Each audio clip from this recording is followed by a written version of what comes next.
Un saludo, queridos hermanos, los saludo en el amor de nuestro Señor Jesucristo. Es el ministerio elgozodejehova.com que semana a semana llevamos una clase para estudiar la palabra de nuestro Señor. En esta oportunidad vamos a adorar primero al Creador. Adorémosle.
Bendito, bendito eres mi Señor. Bendito eres Jehová, Dios de los ejércitos, Jesucristo y el Espíritu Santo. Bien, queridos hermanos, por favor, abra su Biblia en Mateo capítulo 24, versículo 34. Vamos a estudiar, vamos a conocer un poco mejor la palabra de nuestro Dios. Mateo capítulo 24, versículo 34. La palabra de Dios la leo a la gloria del Padre, del Hijo y del Espíritu Santo. De cierto os digo, que no pasará esta generación hasta que todo esto acontezca. Gracias, Padre, por tu palabra. Bendito seas. Gracias, mi Señor. Te pido que el Espíritu Santo ponga palabra en mi boca para poder discernir tu palabra, y te lo pido en el nombre de nuestro Señor Jesucristo. Amén. Hermanos, vamos a desarrollar este tema que en la clase anterior he hablado una parte. Hoy voy a desarrollar un poco más, y a este lo llamo el tema de la segunda venida. Quiero explicarles, hermanos, que la generación que vea el sol y la luna oscurecerse es el que verá al Señor regresar en gloria. Nos lo menciona el capítulo 24 de Mateo. Puede ser complicado tal vez entender lo que abarca un periodo de historia de más de 2000 años. Es decir, desde la destrucción del templo hasta el final de los tiempos. Hermano, no es fácil entender todo lo que ocurrirá durante estos 2 milenios.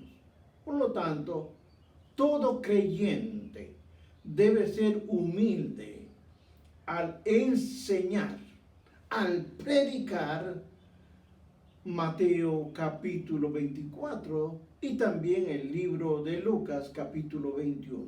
Es muy delicado dar cosas que no lo establece la Biblia. Muchos maestros de la Biblia se han puesto de acuerdo en 3 cosas que son muy importantes para ver acerca del fin de los tiempos. Primero, observemos, habrá una gran tribulación. Y esta tribulación demorará 7 años. El segundo punto a observar, habrá un arrebatamiento. Es decir, que los creyentes serán tomados para juntarse con Jesús en el aire. Allá se va a reunir. Jesús baja en una forma visible y recogerá. Él vendrá y va a recoger. Jesús regresará a tierra. Muchos profesores de la Biblia han puesto de acuerdo en 3 cosas. pero tienen distintas opiniones sobre el orden de cada uno de estos eventos. Recuerde, cuando Jesús venga, va a venir para juntarse en el aire. Esa es la forma visible, porque esta forma tiene dos etapas del regreso de Jesús.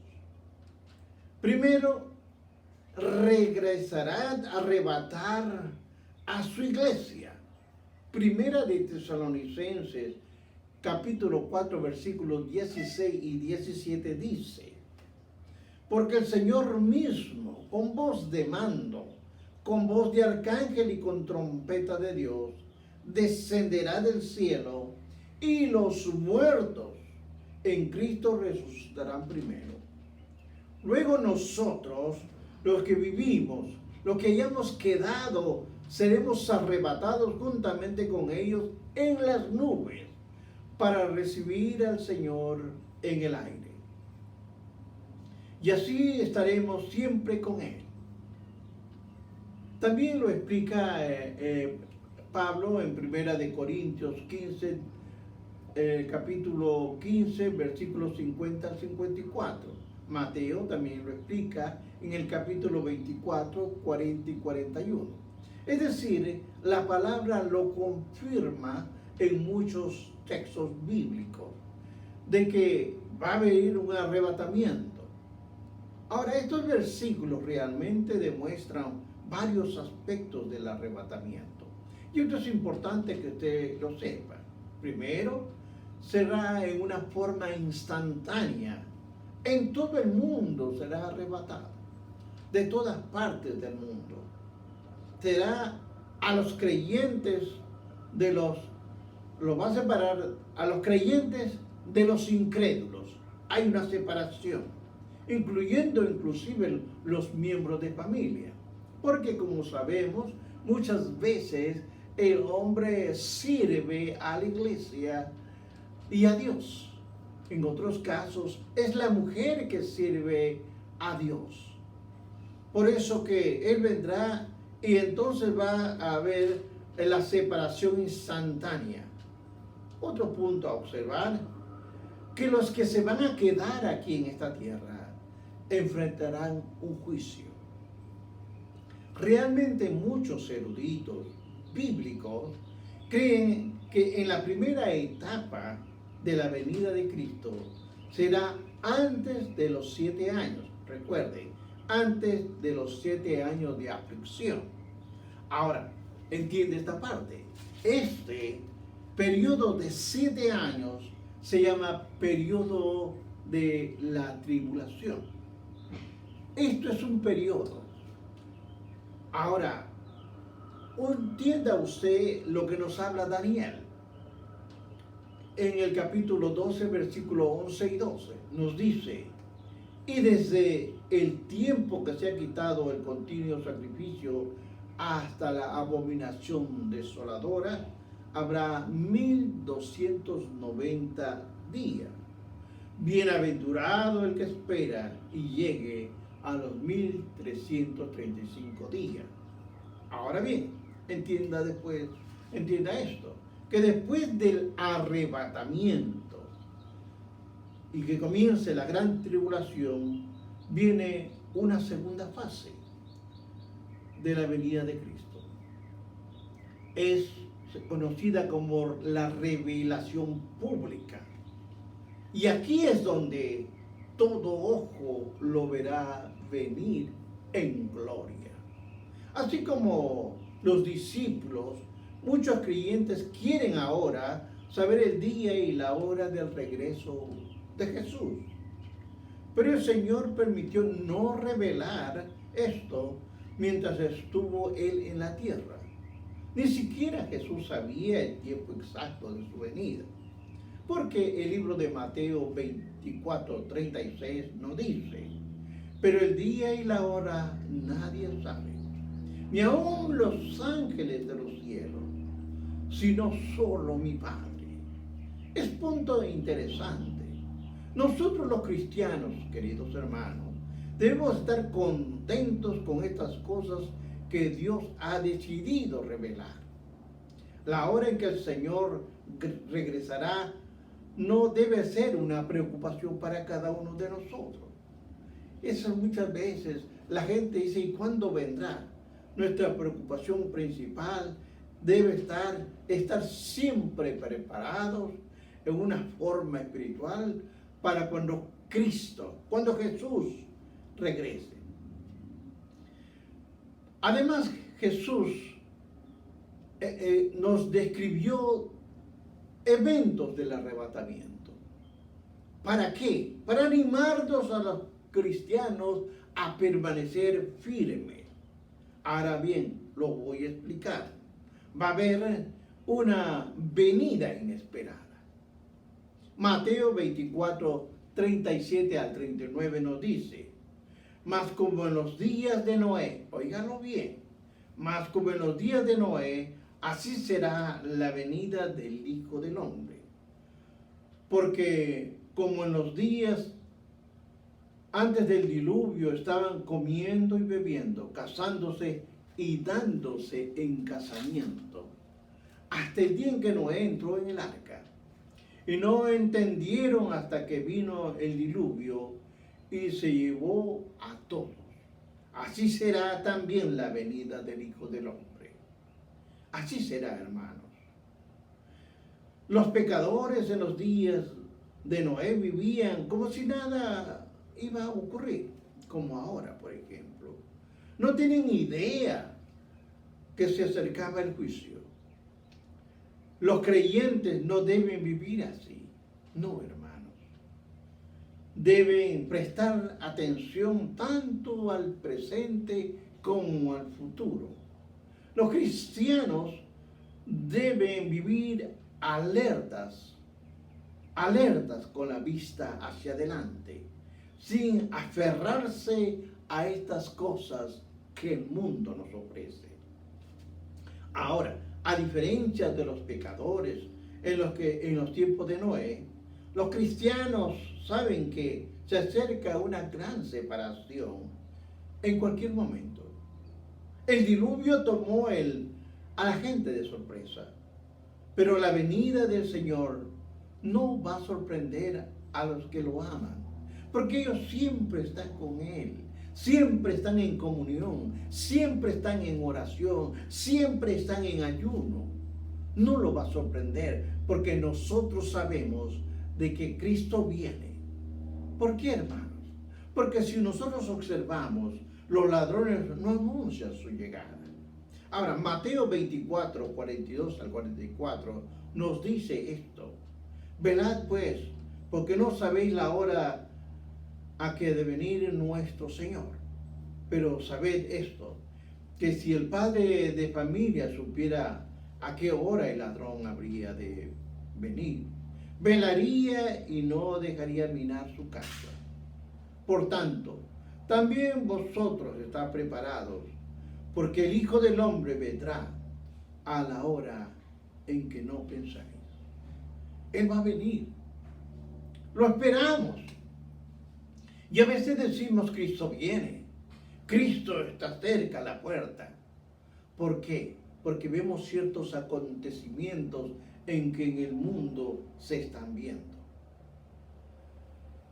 Recuerde que el ladrón siempre viene de noche, cuando todos están dormidos. Ahora, si el dueño de casa supiera que van a venir los ladrones, él estuviera alerta. Asimismo, nadie sabe cuándo Jesús regresará. Pero hay una manera de estar alertas. Aún al estar dormido, hay que estar todo el tiempo viviendo en paz. Viviendo en paz con sus semejantes. Nunca se acueste molesto con la esposa. No sabemos si esa será su última noche. Ahora bien, vamos a mirar a los justos. Jesús va a regresar como un Señor que ha estado fuera por un largo viaje. Cuando Jesús regrese, Él va a juzgar a los siervos. Los cristianos son salvos solamente por gracia, no por obras. Por lo tanto, ellos nunca harán lo suficiente para merecer una salvación. Su esperanza de llegar al cielo es que creen en Jesús, que Él murió por los pecados en la cruz. Él fue para limpiar los pecados que cada uno de nosotros tenemos. Aquí no hay ninguno justo, no hay ninguno perfecto, no hay nadie. El único perfecto fue Jesucristo. Ahora quiero que entienda. Recuerde que la fe no puede existir sin buenas obras. ¿Por qué lo digo? Porque Santiago capítulo 2, versículo 14 al 20 dice: hermanos míos, ¿de qué aprovechará si alguno dice que tiene fe y no tiene obras? ¿Podrá la fe salvarle? Y si un hermano o una hermana están desnudos y tienen necesidad del mantenimiento de cada día, y si alguno de vosotros le dice, id en paz, calentados y saciados, pero no le da las cosas necesarias para el cuerpo, ¿de qué aprovecha? Así también la fe, si no tiene obras, es muerta en sí misma. Pero algunos dirán, tú tienes fe y yo tengo obras. Muéstrame tu fe sin tus obras y yo te mostraré mi fe por mis obras. Tú crees que Dios es uno, bien haces. También los demonios creen y tiemblan. Mas quieres saber, hombre vano, que la fe sin obras es muerta. La palabra nos habla. La palabra nos dice a nuestro espíritu que tenemos que caminar rectos, pero haciendo también las obras. Algunos tienen salvación por fe en Jesús. Es verdad. Lo demuestran así como el fuego produce calor. La fe debe producir buenas obras. Usted no puede decir yo amo a Cristo y ve a su hermano, ve a su amigo y lo ignora, su necesidad. Hermanos, tenga presente esto. Téngalo presente. La gracia no es una excusa para pensar, ni tampoco un manto para cubrir la maldad. No, hermano. Pedro enfatizó esta verdad. Y téngalo presente. Primera de Pedro, capítulo 2, versículo 16, donde nos dice, como libres, pero no como los que tienen libertad, como pretexto para hacer lo malo, sino como siervos de Dios. Sí, hermanos. Algunas personas son como el siervo de la parábola. Una vez fue un siervo fiel, pero luego se descuidó y permitió que su comunión con su maestro se perdiera. Hebreos capítulo 2, del 1 al 4, nos dice, y en esto también hay que reflexionar. Por tanto, es necesario que con la diligencia atendamos a todas las cosas que hemos oído, no sea que nos deslicemos, porque la palabra dicha por medio de los ángeles fue firme, y toda la transgresión y desobediencia recibió justa retribución. ¿Cómo es que escaparemos? ¿Cómo vamos a escapar, queridos hermanos? ¿Cómo vamos a escapar de todo esto? Hay que hacer la voluntad de nuestro Señor. Además nos dice, si descuidamos una salvación tan grande, que es la que tenemos, la cual habiendo sido anunciada primeramente por el Señor, nos fue confirmada por los que oyeron. testificando Dios juntamente con ellos, con señales, con prodigios y diversos milagros, y repartiendo del Espíritu Santo según su voluntad. El día del juicio se veía lejano para algunos, así que se afanó con las cosas de este mundo. En lugar de recibir recompensa, fue tratado como un hipócrita. Así también cuando Cristo vuelva, aquellos que dicen servirle, pero viven como los del mundo, serán castigados. Hay quienes, pastores, he escuchado decir, no te gusta gozarte en este mundo, pero en el otro tampoco te vas a gozar. Hermanos, la palabra es fiel, es verdadera, no la cambiemos. Mateo 24, 48 al 51 dice, pero si aquel siervo malo dijere en su corazón, mi Señor tarda en qué, en venir, y comenzará a golpear a sus siervos, y aún a comer y a beber con los borrachos, vendrá el Señor de aquel siervo el día en que éste no espera, y a la hora que no lo sabe. ¿Y qué pasa? Y lo castigará duramente y pondrá su parte con los hipócritas. Ahí será el lloro y el crujir de dientes. Queridos hermanos, el día del juicio se veía lejano. Así se afanó en las cosas de este mundo. En lugar de recibir recompensa, fue tratado como un hipócrita. Así también cuando venga Cristo, cuando Él vuelva, aquellos que dicen servirle, pero viven como los que están en el mundo, serán castigados. Es muy importante saber lo siguiente. Y aquí hay unos ejemplos que voy a dar. Porque habrá adormecimiento.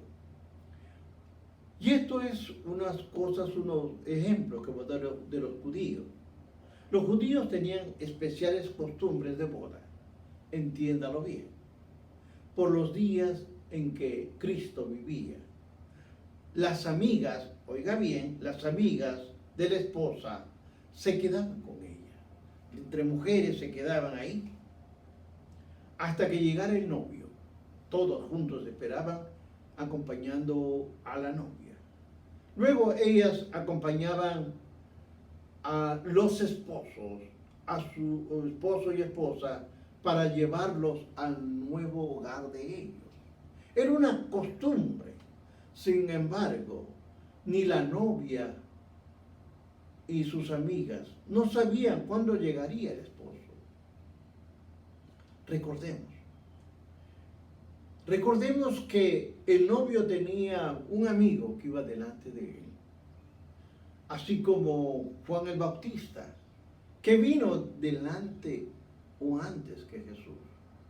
¿Para qué? Para anunciar que el esposo se acercaba.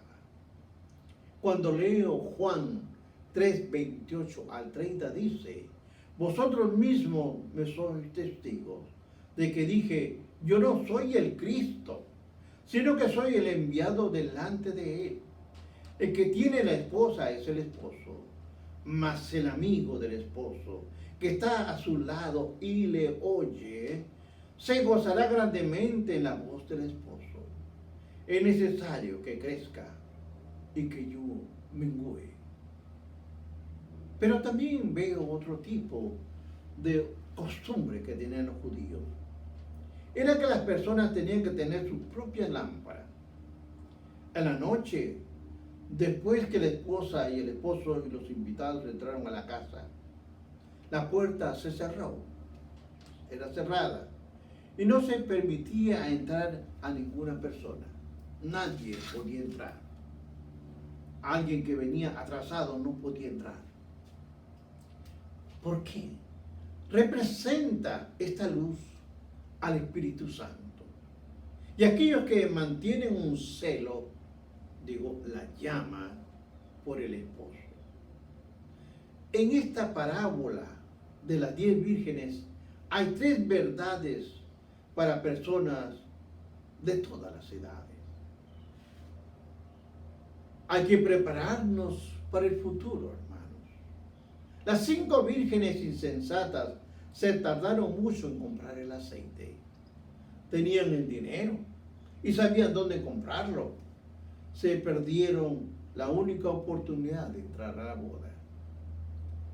Es decir, cada uno de nosotros sabemos dónde comprar el aceite, símbolo del Espíritu Santo.